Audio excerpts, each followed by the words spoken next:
안녕하십니까 구TV 시청자 여러분. 저는 아산 금빛교회 길성권 목사입니다.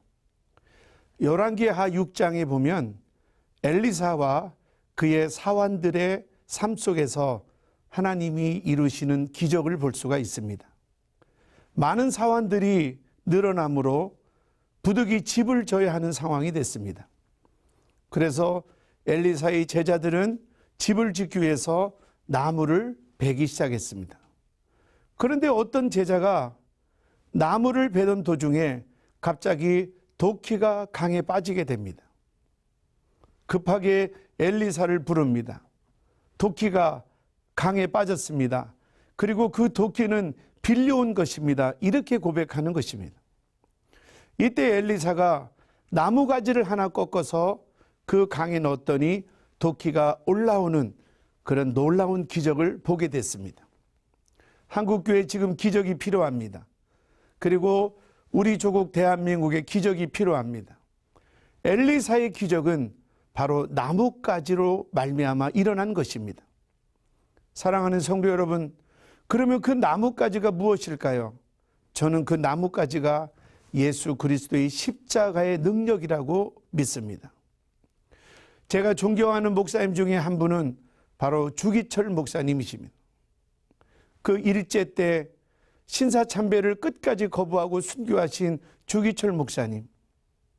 한 번은 목사님을 일본 사람들이 고문하다가 그래도 마음을 바꾸지 않자 주기철 목사님의 어머니 그리고 사모님 그리고 둘째 아들을 주기철 목사님이 있는 감옥으로 데려와서 그분들이 보는 가운데 고문을 시작합니다.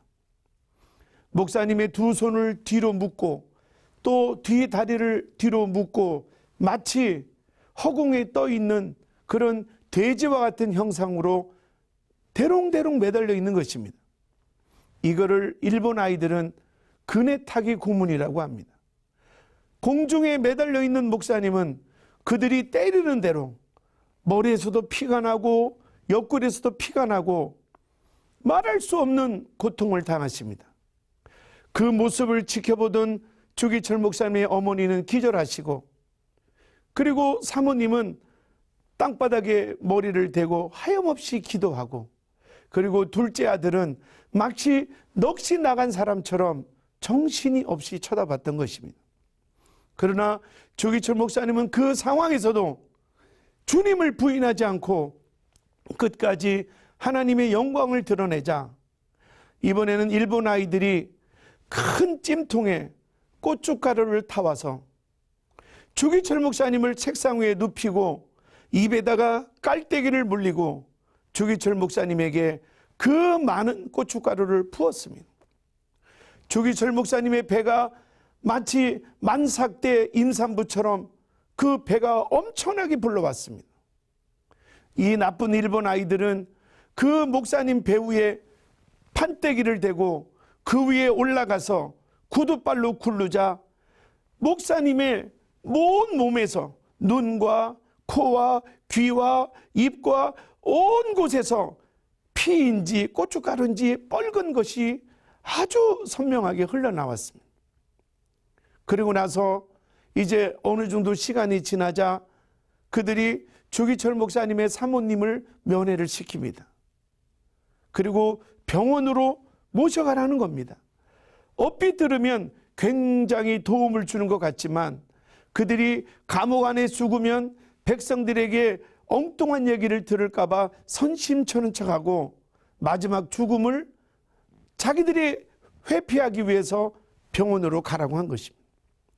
그때 사모님은 사랑하는 남편, 정말 볼도 한번 만지고 싶고 마지막 숨결도 넣고 싶은 그 남편을 바라보며 이렇게 고백하십니다.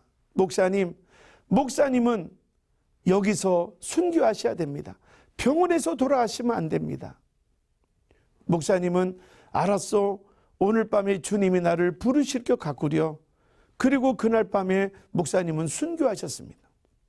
우리 한국교회가 그나마 이만큼 성장한 것은 이런 십자가를 지신 수많은 선배들의 순교가 있었기 때문입니다. 사랑하는 성도 여러분, 교회 생활이 버겁습니까? 주어진 직분이 버겁습니까? 그러나 주님 생각하고 십자가를 지십시오.